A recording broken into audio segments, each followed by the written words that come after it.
Hey everybody, my name is Ivica. Thank you so much for joining me on my latest Fortnite Creative beginner tutorial that will show you how you can use the Nitro Hoop, which is a really cool movement modifier device that got recently added to Fortnite Creative. I'm going to demonstrate it and discuss some options and elements related to it and how can you use it in your levels. So how to find it? Well, in your content, go for devices, and under recently added you'll have the Nitro Hoop, which is explained as a flaming hoop that accelerates players and vehicles and infuses them with nitro. I already have one selected and I have my vehicle spawner, which is a sedan spawner.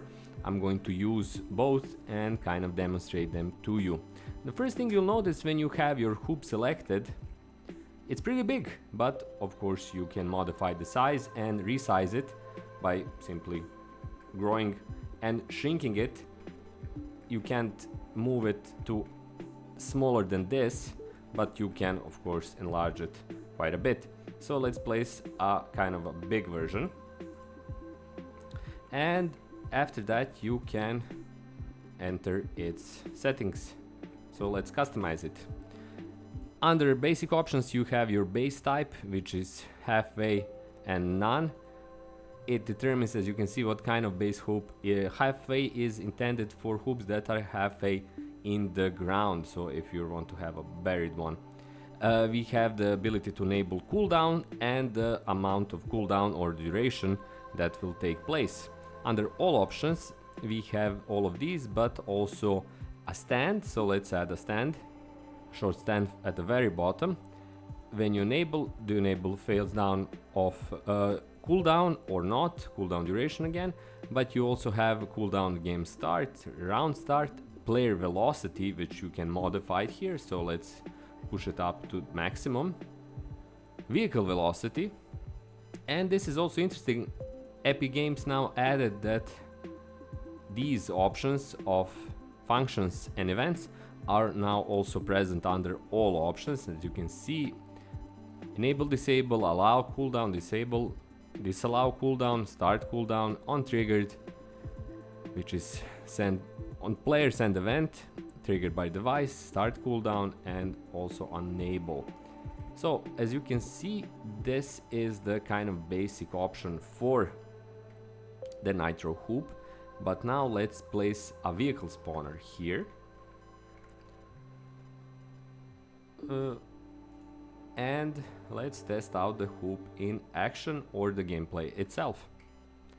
I'm going to go for start game, and first of all I'm going to try it without the vehicle, with just me passing through.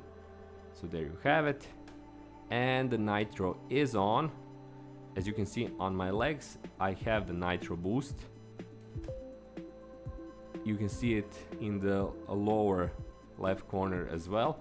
It was there, kind of marking the same ability. But now let's try it out with the car. So let me just set up an approach, and let's see if I can enter it, or will it? It's going to fall over just barely. Can I get into it? Nope, it's kind of stuck. So I need to modify the ring so it's easier for me to enter it with a vehicle. I'm going to set up another one. I'm going to delete this one, and I'm going to set up a different one, which will be basically sunk. Here it is. And now let's try out the game. None of the modifications are in it, so it's all at basic setting. But let's see what does it do for the vehicle. I'm setting up the approach, and here it is. And here's the nitro. I'm at nitro presently, and again I can go through it once more, and the nitro is there as well. So pretty cool, a pretty simple device, movement modifier as I said, which kind of works for both the players and the vehicles, and that is kind of the main purpose of the same device. Of course, you can modify them not just directly from a singular device or modifications on a singular device, but you can also add several of these and get that cumulative effect. At least I think it's a cumulative effect. Once you line them few more, you're going to boost the same effect through simple multiplication. So there you have it. This was a short tutorial, a simple one that basically represents this new device. It's really cool. I really like the design as well, and the animations, everything kind of sticks out and looks really interesting. So hopefully you have fun with it as well. Thanks so much for watching. My name is Ivica. If you'd like to support me, I have a Patreon page where you can send me monthly donations to help me keep making these videos. There are my books on Amazon that you can check out. There is, of course, the ability on options to send me money directly, but the cheapest, quickest, easiest way to support me is to subscribe and be here for my new videos. That's all from me. Have loads of fun in Fortnite Creative Islands of your making, and I'll see you on my next video. Until then, bye bye.